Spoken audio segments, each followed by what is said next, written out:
Bapak-bapak kaum muslimin, sidang Jumat yang sangat dicintai oleh Allah Subhanahu wa taala, sudah bersepakat orang di dunia ini bahwasanya sumber dari hidup bahagia itu adalah hati yang bersyukur, jiwa yang bersyukur, kemudian pikiran yang bersyukur, sikap yang bersyukur. Itu tak ada orang yang membantahnya. Ahli-ahli psikologi, ahli sains sudah sepakat bahagia itu adalah milik orang-orang yang bersyukur, bukan milik orang kaya, bukan milik orang yang tinggi jabatan, tetapi bahagia itu milik orang bersyukur. Maka untuk itu keuntungan dari kita orang beriman adalah orang yang selalu dianjurkan untuk bersyukur. Mari kita bersyukur kepada Allah Subhanahu wa taala. Itulah keuntungan kita. Maka tak bosan-bosannya Khatib Ustadz Buya selalu sampaikan, mari bersyukur. Mari bersyukur. Allahumma sholli ala Sayyidina Muhammad wa ala ali Sayyidina Muhammad. Sama-sama kita sampaikan kepada Nabi besar Muhammad sallallahu alaihi wasallam. Bapak-bapak kaum muslimin yang sangat dirahmati oleh Allah Subhanahu wa taala, kita hampir setiap hari, bahkan dalam sehari, sampai mengucapkan inna lillahi wa inna ilaihi raji'un itu sampai 5 kali, 6 kali, bahkan ada yang 10 kali. Jadi apabila ada tetangga meninggal, teman meninggal, atau dosana awak meninggal, maka selalu keluar inna lillahi wa inna ilaihi raji'un. Tetapi bapak-bapak kaum muslimin, yang kita sedihkan adalah semenjak dari kita tahu ucapan inna lillahi wa inna ilaihi raji'un itu mungkin sudah beratus-ratus kali atau beribu-ribu kali kita ucapkan sampai di usia kita hari ini. Yang membuat kita sedih adalah inna lillahi wa inna ilaihi raji'un itu hanya ucapan untuk orang. Diucapkan hanya untuk orang. Disampaikan hanya untuk tanda kita berduka saja. Tanda kita berlangsung kawa saja. Tanda kita ikut sedih. Maka ketika ada berita meninggal, buru-buru inna lillahi wa inna ilaihi raji'un. Tetapi alangkah malangnya kita, beribu-ribu kali kita ucapkan inna lillahi wa inna ilaihi raji'un, hanya untuk orang saja kita sampaikan, tetapi tidak kita sampaikan untuk diri kita sendiri.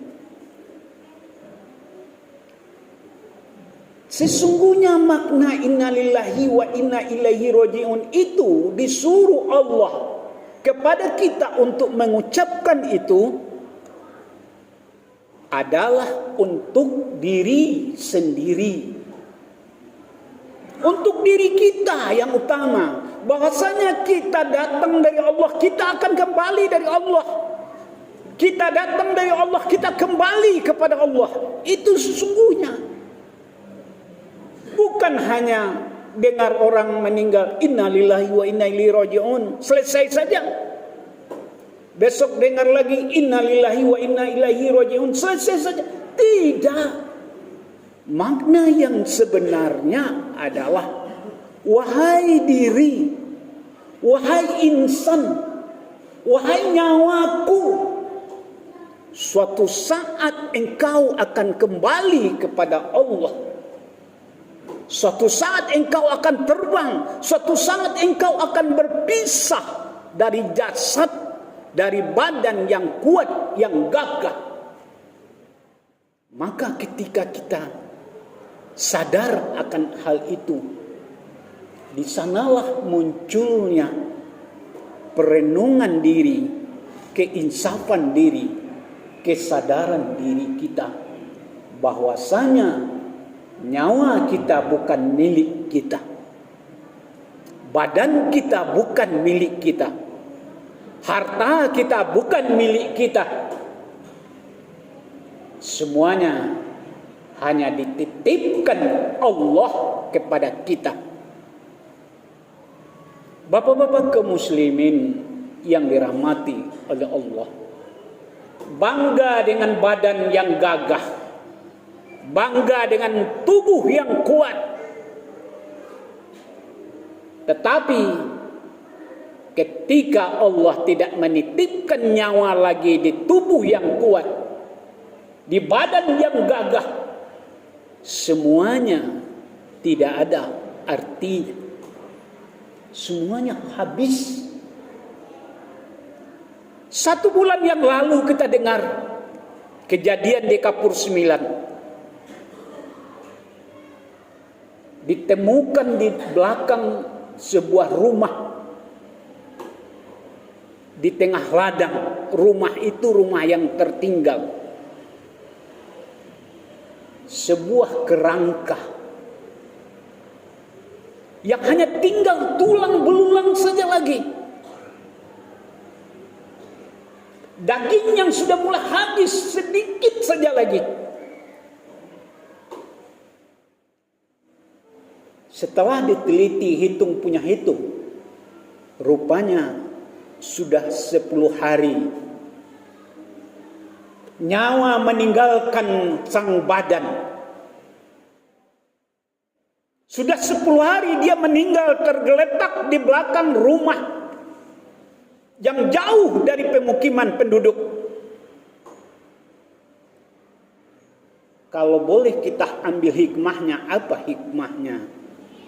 Ketika 10 hari nyawa berpisah dari badan, badan yang gagah, yang kuat, yang ganteng, yang cantik, hancur lebur, tak ada nilainya. Tinggi yang 160, 170 cm. Ketika dikumpulkan tulang-tulang itu, tidak sampai 60 cm tertinggal lagi.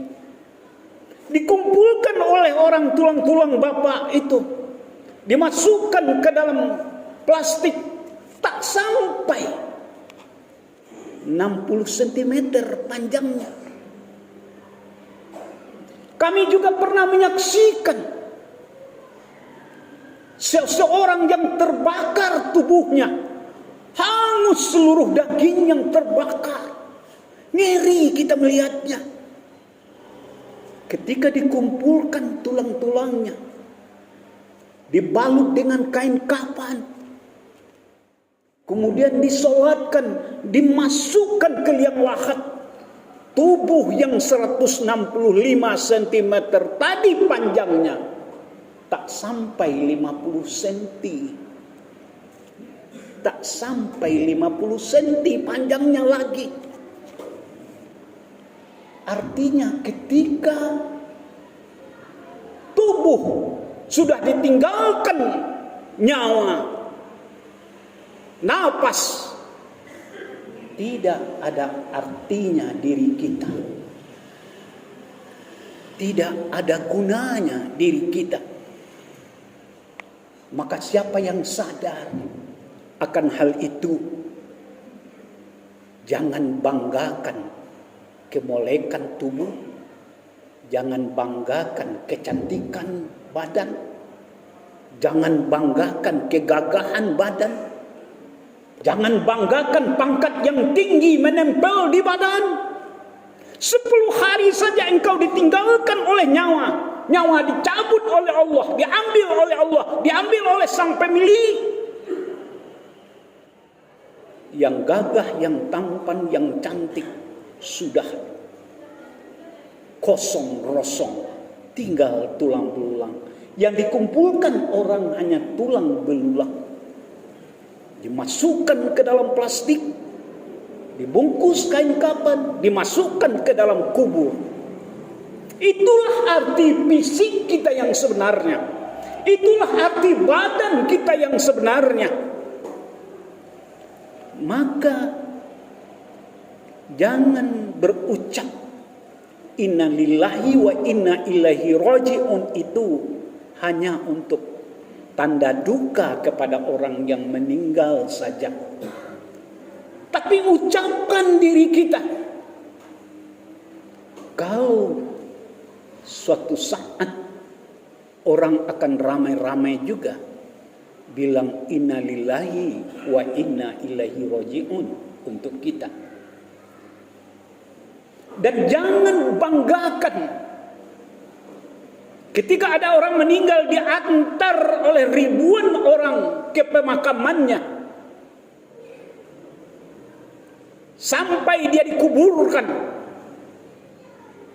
Jangan banggakan diantarkan oleh ribuan orang.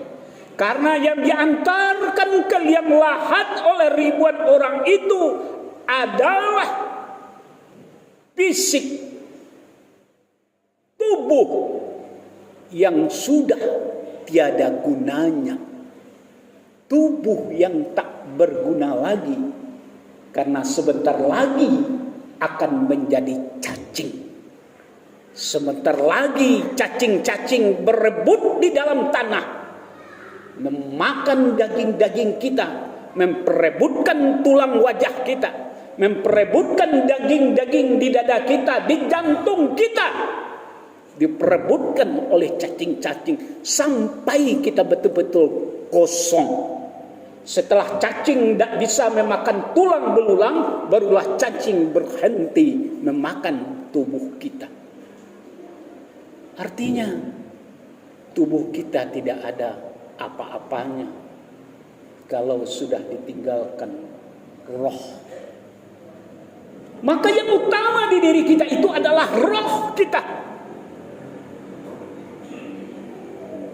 Maka yang paling utama di diri kita itu adalah roh kita yang mengendalikan badan, yang mengendalikan fisik, yang mengendalikan pikiran kita.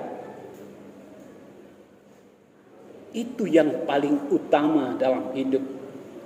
Karena roh itu kekal sepanjang hayat. Daging hanya perpindahan tempat dari dunia ke liang lahat. Tetapi roh kita akan hidup di suatu kampung yang kita yakini. Kampung akhirat kita. Tempat kita hidup selama-lamanya. Hum fiha khalidun. Akan hidup selama-lamanya di sana. Bapak-bapak kaum muslimin,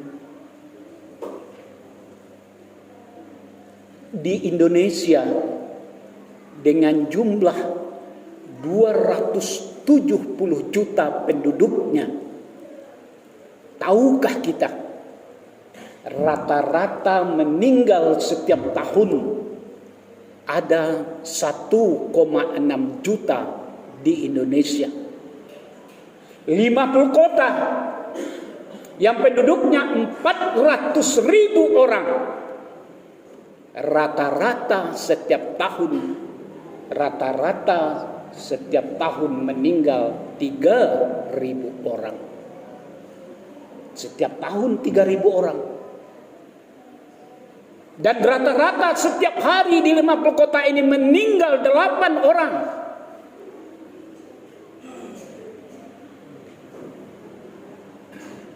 Apakah ini tidak menjadi iktibar bagi kita? Bapak-bapak kaum muslimin yang dirahmati oleh Allah. Buya Hamka seorang ulama besar selalu mencemaskan kepada kita, mencemaskan umat. Apa kata Buya Hamka? Jangan engkau takuti kematian, jangan engkau tangisi kematian, dan jangan lari dari kematian, karena mati itu pasti akan datang. Mati itu hanya menunggu nomor antrian. Tetapi yang kamu takuti itu adalah ketika kamu hidup, kamu sudah mati. Itu pesan Buya Hamka. Ada orang hidup tapi sudah mati. Matinya berkali-kali. Bukan sekali, bukan 2 kali, 3 kali, 10 kali mati. Inilah yang harus kita tangisi dalam hidup ini. Kita hidup tapi sudah mati. Kita berjalan tapi jalan kita jalan mati. Kita gagah tapi gagah kita gagah mati. Kita punya pangkat tapi pangkat kita pangkat kematian. Apanya yang mati? Hatinya yang mati. Jiwanya yang mati. Kalbunya yang mati. Itu yang harus kita takutkan, kata Buya Hamka. Banyak orang yang masih hidup tapi sudah mati. Sudah tak takut berbuat dosa. Tandanya mati. Sudah tak takut korupsi, berdusta, berbohong. Tandanya dia sudah mati. Meskipun dia seorang pejabat yang terhormat, kata orang, kaya raya kuat. Hidup yang mati, itulah yang harus kita takuti.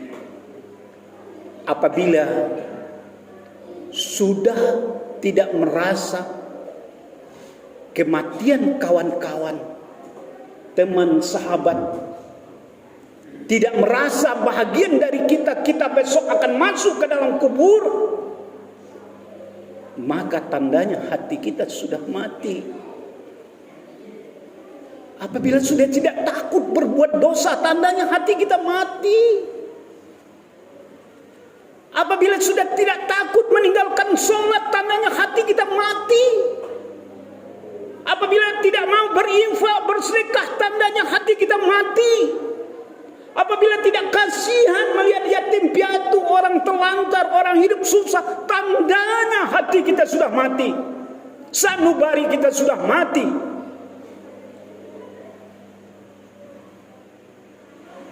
Kita sering menemukan orang-orang di kampung kita sudah tua, berjalan sudah tertatih-tatih.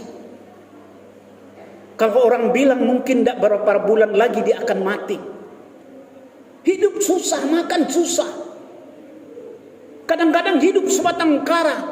Tetapi setiap pagi subuh wajahnya tampak di masjid. Zuhur wajahnya tampak di masjid. Maghrib wajahnya tampak di masjid. Di mana ada pengajian, wirid-wirid, wajahnya tampak ada di sana. Padahal sudah tua, melarat, harta kurang.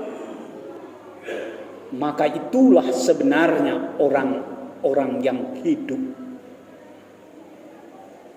Itulah sebenarnya kehidupan yang dicintai oleh Allah.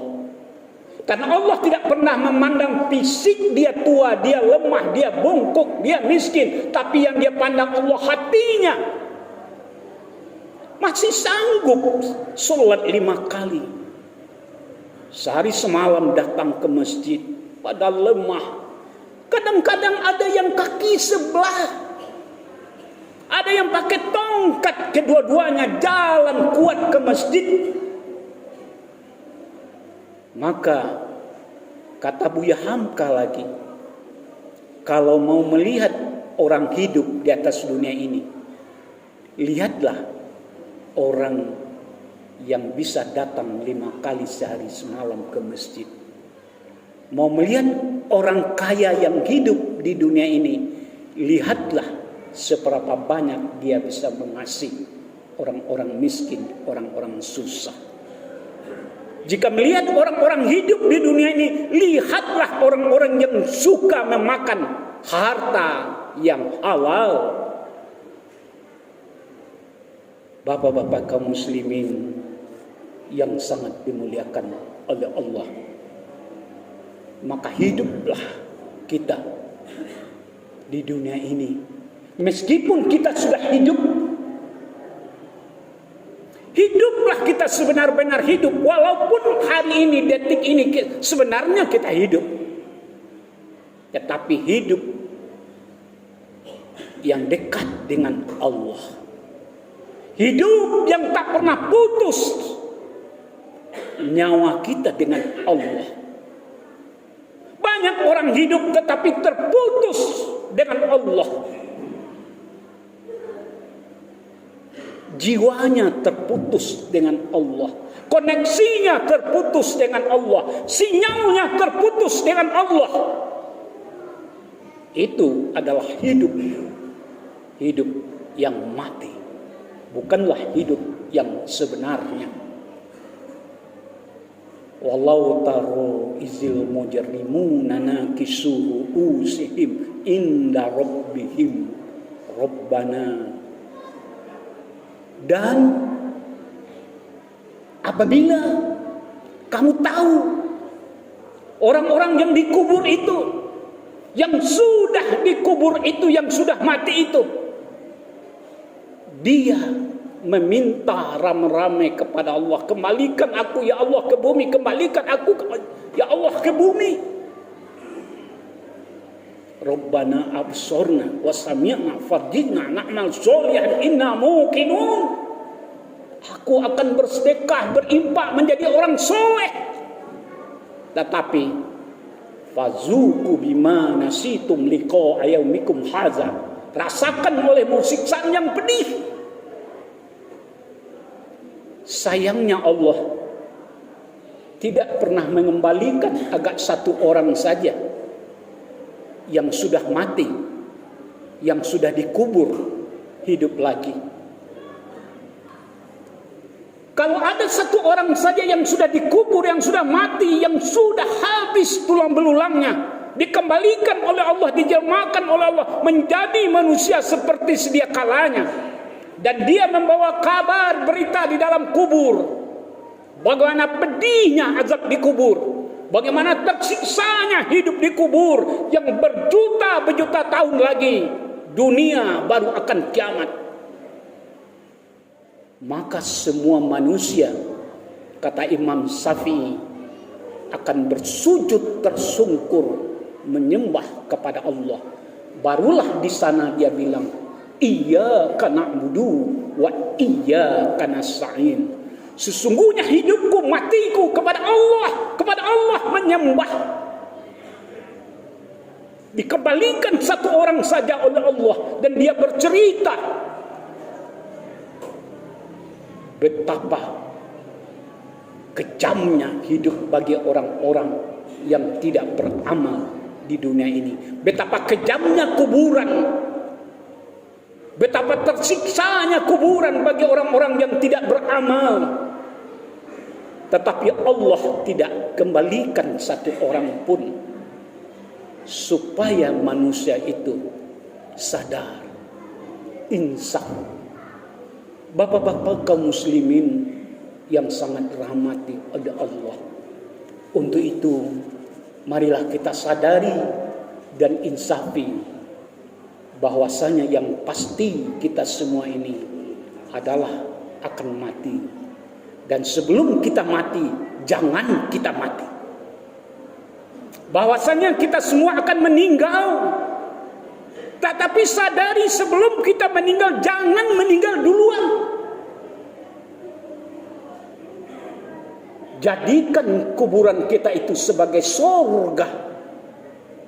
Orang yang kuburannya seperti surga, dia tidak akan pernah menangis dalam kubur. Tetapi orang yang kuburannya seperti neraka, dicambuk, disiksa, dicambuk. Kalau ada 1 juta tahun lagi hari kiamat datang, maka selama 1 juta tahun dia dicambuk, disiksa, dibakar di dalam kubur. Betapa tersiksanya orang-orang itu. Demikian saja. Semoga kita ambil iktibar dan manfaatnya. Faktabiru ya ulil albab.